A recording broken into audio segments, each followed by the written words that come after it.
Okay, so now I verified that the student wants to use light brown in the Beauty Angels line, and I don't have that. I, I know that you're saying that you don't like the Fee colors, but the one reason that I would maybe stay away from that is that they already run warm. So, oh God, these, my old soup colors are just really separated. I'm trying to get a brown one going here. Okay, so anyway, you're going to need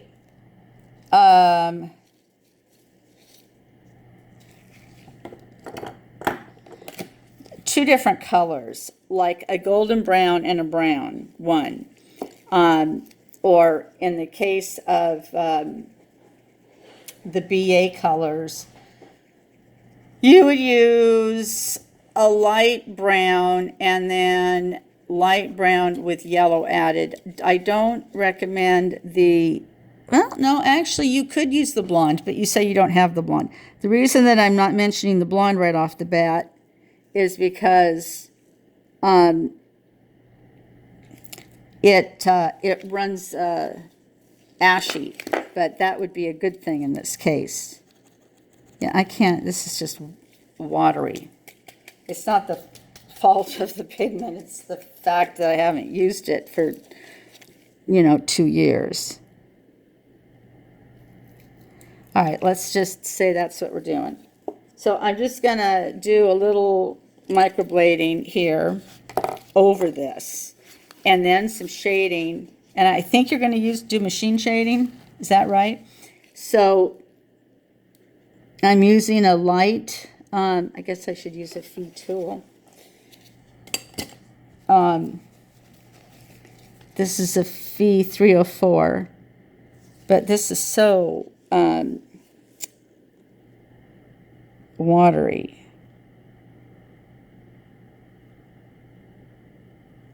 Let's see what that even does.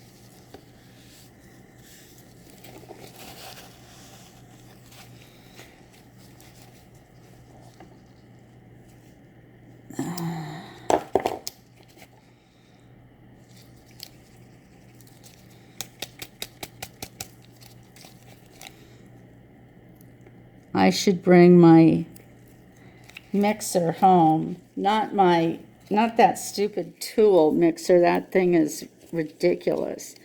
But I have a tattoo pigment device that you stick your pigment bottle in and it shakes it up. And I have it for the reason of stirring my adhesive.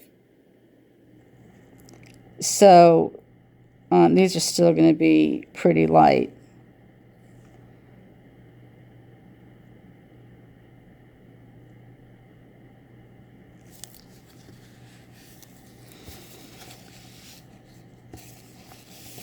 But you can kind of see them.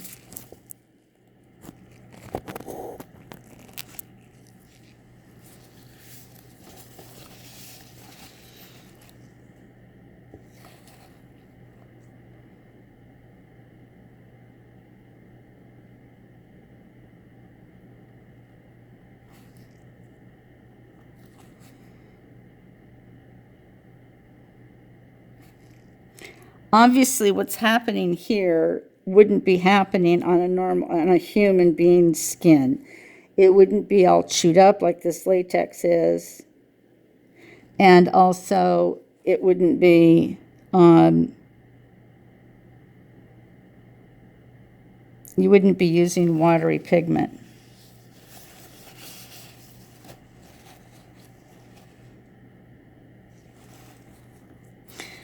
I know what I'm going to do. I'm going to add a little Arabian in here because it's so thin that it's very diluted. And so the strokes aren't even showing. So,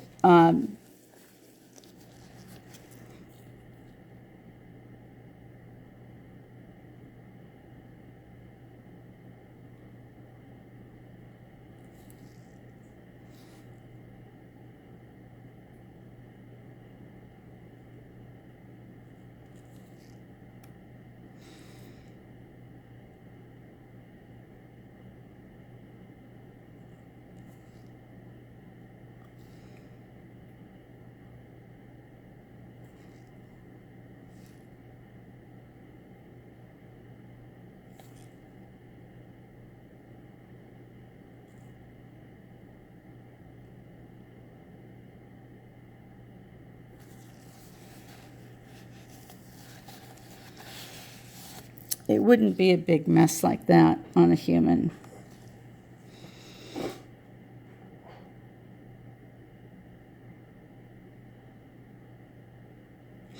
You know, I didn't pay close enough attention whether yours would be an upper spine or a spine 6.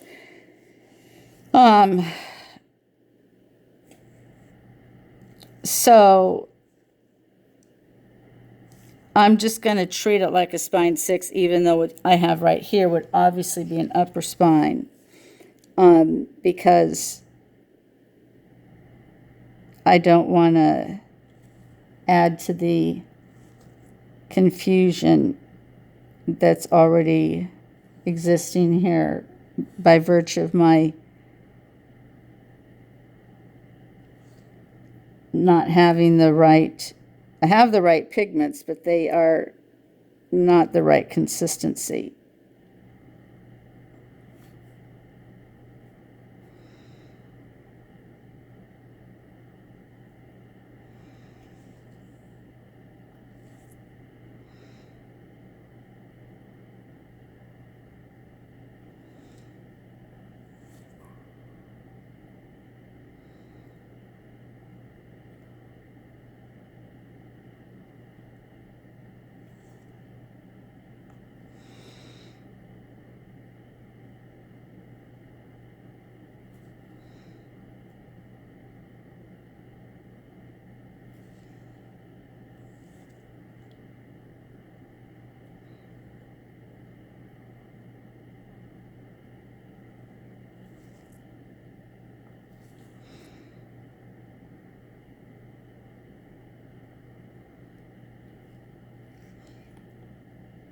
Latex is really kind of useless for demonstrating things like this,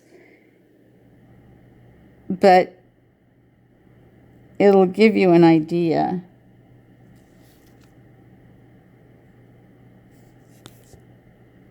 If this blade would even cut anything.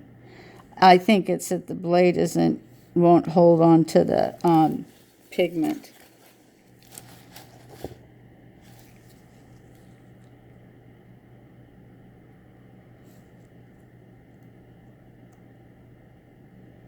Because the pigment is so runny.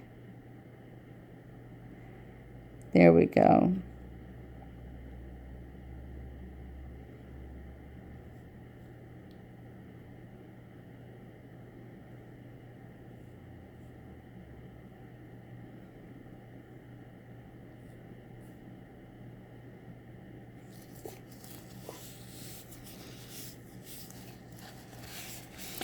Now, obviously, you'd fill those numerous times, and then you would have your head strokes,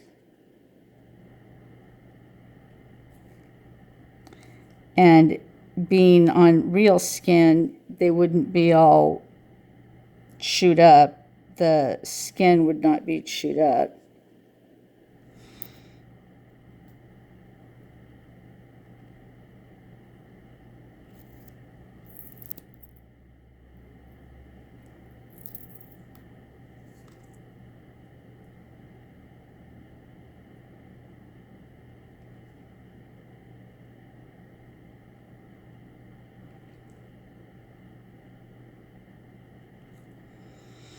And when you're doing shading anyway, you're going to be keeping the –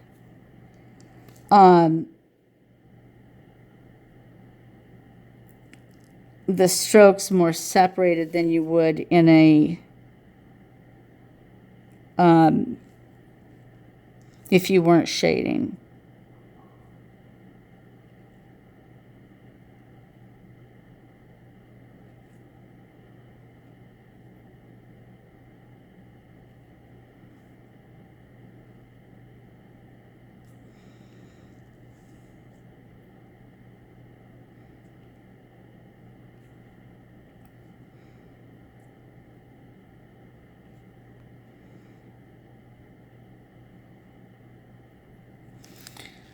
Okay, that was kind of a crapola job, but that's, get some strokes in there anyway.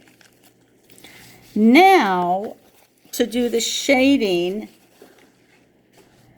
I am comfortable using this one, and I'm just going to use the same pigment that I was using because it's so diluted. And I'm just going to pixelate in here.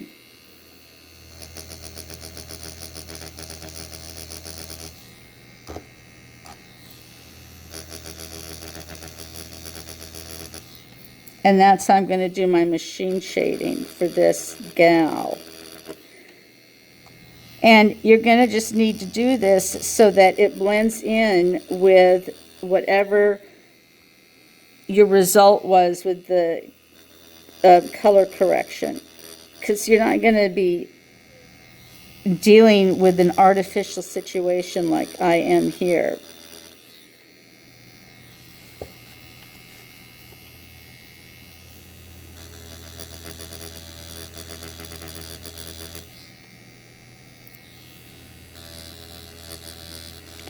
I mean, if this really is an upper spine, then that's actually good because you want to put your shading, you want to concentrate your shading on where that spine is, but I made it a spine 6 because I think that's what yours is. I can't remember. But just really sort of using, I mean, the way that I do shading is with kind of a pointillism, or in large areas, I might do a very rapid back and forth like this, which is the same, gives the same, not that the tail's a large area, but you want it denser anyway there.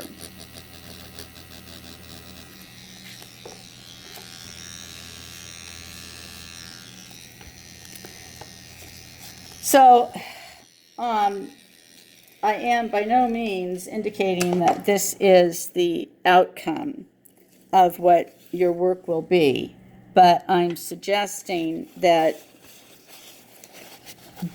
as you can see, by the time I corrected that orange, it turned brown, but I was using a pretty dark olive. You'll need to, so olive is 2 yellows plus 1 black, but you're going to need to customize it to the fact that she has really light skin, and you're going to have to be using a really light pigment for your strokes and your shading. So keep that olive right there very light. It's especially compacted because I chose to do some manual shading over it, since the machine I have isn't appropriate for doing that. But you can use your machine with a 3R and a medium-low speed and go over that a couple times with an extra light olive that you can make, or if you already have olive, just add some more yellow to it. And then, I mean, I would have filled the strokes and whatnot numerous times. Now, the other thing that you can do when you have a miscoloration like, or discoloration like that, is to do a mask at the end. But in this case, I don't really want to add more in, because of the way the latex is all chewed up. I don't want to add more pigment to that part. If anything, I would maybe get in here and do a mask. Again, this is, I haven't done any filling. I haven't done multiple passes yet. Do a little mask there for a while, then a little bit afterwards on the whole thing.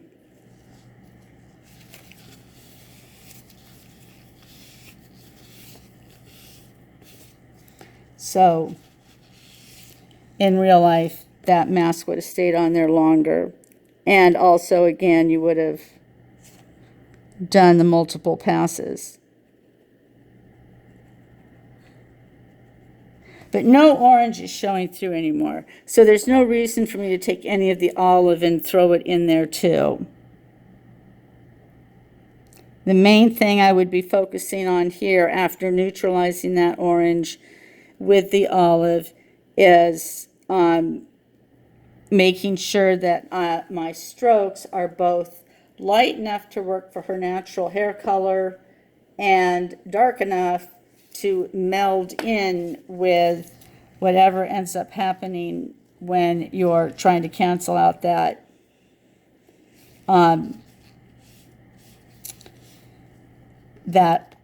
orange by using the olive. So you can see, just even on the fake skin, sitting there for a little bit and knowing that these blotches are because I was using that manual tool and really getting in there and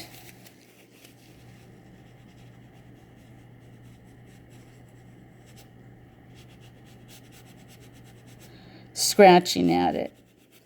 I'm just using a little alcohol to take down the splotchier parts of that olive.